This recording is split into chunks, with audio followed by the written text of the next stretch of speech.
All right, everyone, welcome back to the channel. So today we're going to be making some vegan chicken fajita nachos. The fake chicken that I have here is right here on the cutting board.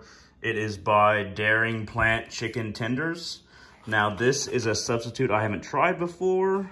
This is kind of the specifics on the back. That's kind of what's in it.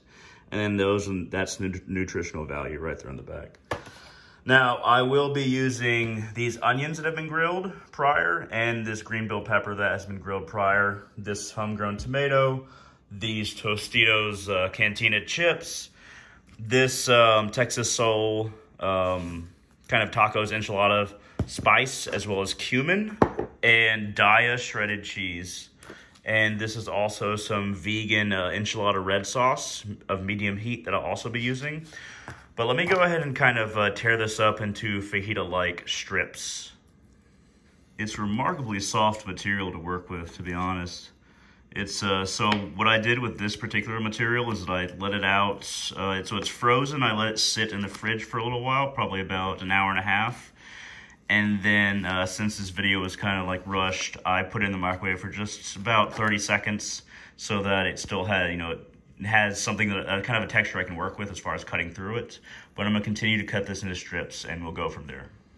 There we go. That's about the consistency of the strips that we want cut into, and then we're gonna go ahead and go to the frying pan, or the saute pan rather. So I'm pouring in some pure vegetable oil. About that much. I always overdo the amount of oil in these videos. That's probably a little bit too much, but it'll spread out and we'll hope for the best. I'm gonna put it on medium heat. A little bit further while we let it heat up, and then we're gonna let that heat up, and I'm gonna toss in the fake chicken that we got here. Let's go ahead and plate the chips while we're waiting for that to heat up. So in plating, a lot of it is artistic. It's just what I mean by artistic is that it should look appetizing to the eyes, but everything should be spread out at kind of a medium variance, so that the material has as much chip to fake chicken ratio that we can get. Just spreading these out as such. You don't want too many curly ones like that, otherwise it won't get the same consistency. Getting a lot of curly ones, but they're not ones that have like a little ramp route like that one. And just a few more. This serving is actually going to be pretty small for how much material that I have. The plate's pretty small, and the amount of chips will be pretty small, but we can always make extra later on, or after this plate. And just maybe one more. And we're going to kind of work with what we got right here. So also, while we're waiting for the pan to heat up, I'm gonna go ahead and dice this homegrown tomato. So if you see a tomato that looks at the top like that and it doesn't have any mold or any kind of soft spots, it's probably a pretty thick tomato. This has the consistency of a beefsteak tomato, and I'm gonna kind of slice it into strips, and this isn't gonna be necessarily cooked, but just kind of paired on the side with the dish. See, that's not a whole lot, but we got some good thick slices that really add to the flavor once we put it on the side of the dish, and kind of like fork this as we're eating the rest of it. Now here goes in the meat substitute. Pray for me, guys. Hey. Well, I'm still splashing like my other videos, but for some reason I always put too much oil in my cooking videos, but not when I'm just cooking for myself and not videotaping, but I always have an embarrassing amount of splashage. Splashage, is that a word? We're gonna say it's a word. If not, we invented it. Me and you together. All right, it's kind of an even distribution here so it can be pretty easily spiced.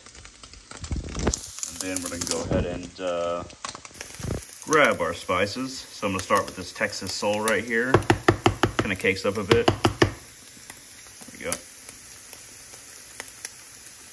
I like my, well, kind of everything with a lot of spice. Well, maybe not fruit, but vegetables, anything I'm sauteing, all especially, and meat substitutes as well, like a good amount. If you've seen my other cooking videos, you definitely know that. It's a good amount of Texas Soul. We're gonna add some cumin here. also like a lot of cumin. Boom, boom. And that's enough before flipping it. And then I'm gonna flip it next and then add another layer of spice. Whew. That already smells and looks like actual chicken fajita meat. Gonna add some more spice on there. Got some caking in there. Oh, that's a little too much, but it's not for me. And cumin. Maybe not as much. Just a little bit more dabs. Cumin in there. And then it's ready to kind of flip again. Get that spice cooking. So I took out some of the oil. So you have less oil, more pan contact. So it's more of a searing process now, which is what I intended, but I started out with way too much oil. But see how the amount of oil that's in there, it's allowing it to sear, but it's also allowing the spices to still connect to the chicken substitute. And looks like it's getting a nice good searing there. Maybe I should just do my magic videos like Bob Ross, because I feel like sometimes I do my cooking videos like Bob Ross, and it'd be a change of pace.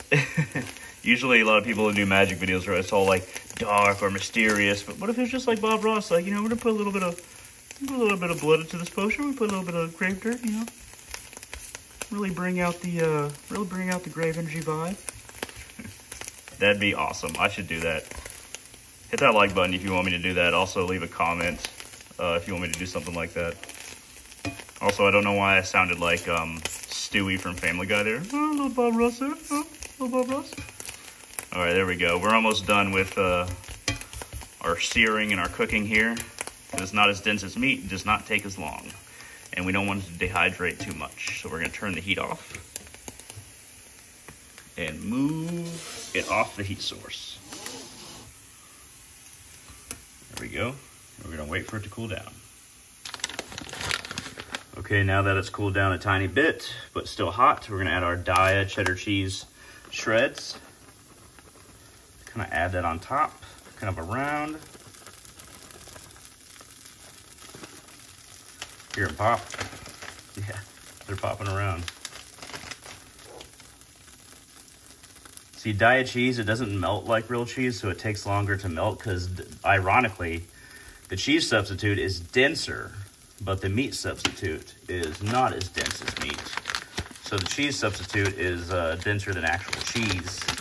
It's not as creamy. It's hard to get that creaminess down. So we're gonna add a little more as well.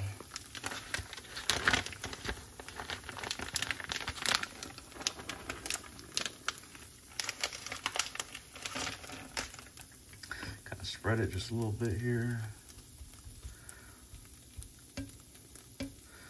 See, it takes a little bit longer to get creamy, as you can see right there. It's still getting creamy. I'm gonna let it sit right on top of our chicken fajita nachos though. Let some of it make contact with the pan. There we go. We'll just let that sit for a moment and hope for the best. All right, we're gonna go ahead and put our red enchilada sauce in the microwave. How much does it say? 2 inches. And I'll put it in for about a minute. There we go. Give that 1 minute to heat up.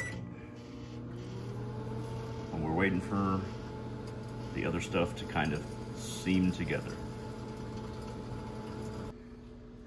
All right, let's sprinkle some of these onions and peppers kind of on there. Put a sprinkle before and after we add the fake chicken and fake cheese there. Bell pepper, also homegrown, not the onion though. That should be enough for the first coating. All right, let's go ahead and transfer this goodness, everyone. See, it's still creamy like cheese. Not quite as much, but close enough. Beggar vegans can't be chooser vegans, right? There we go. It's gonna be a mound right there. Just just like my other videos where I just make a mound of food.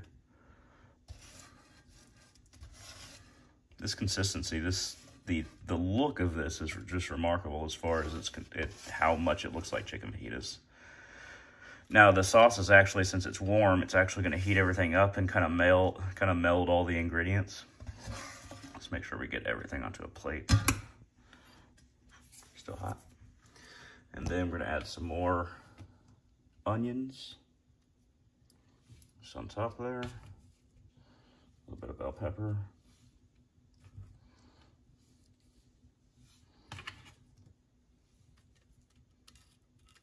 There we go. And then now we're about to add the sauce. Can I just say a little bit of a gripe here? So a lot of pouches, they have a flap that's either really hard to take off or really inconvenient. It'd be good if you can kind of fold these flaps. I don't like flaps, everybody. So we're gonna kind of pour the sauce kind of liberally, kind of generally. We don't want too much sauce. I mean, I love a lot of sauce, but in general, usually don't want too much. See, that's gonna meld all the flavors together with a nice peppery spiciness that we all love and enjoy. Look how tasty that looks. Now we're gonna go ahead and add the tomato slices, very artistically, around the edges. Kind of giving you a little tutorial on how to plate things, but that's okay. I'm sure y'all don't mind. Around the edges.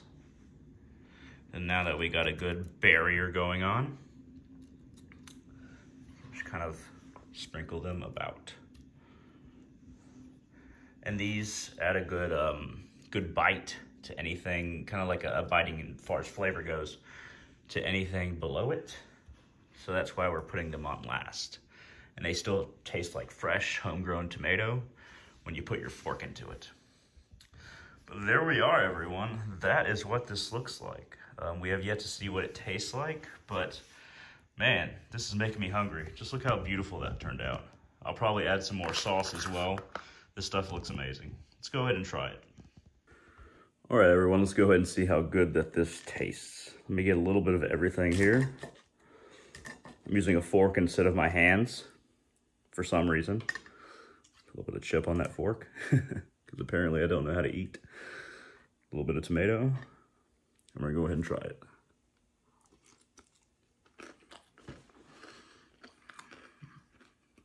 It's really good. Especially you really taste the cumin and the Texas salt, because I put a lot of it.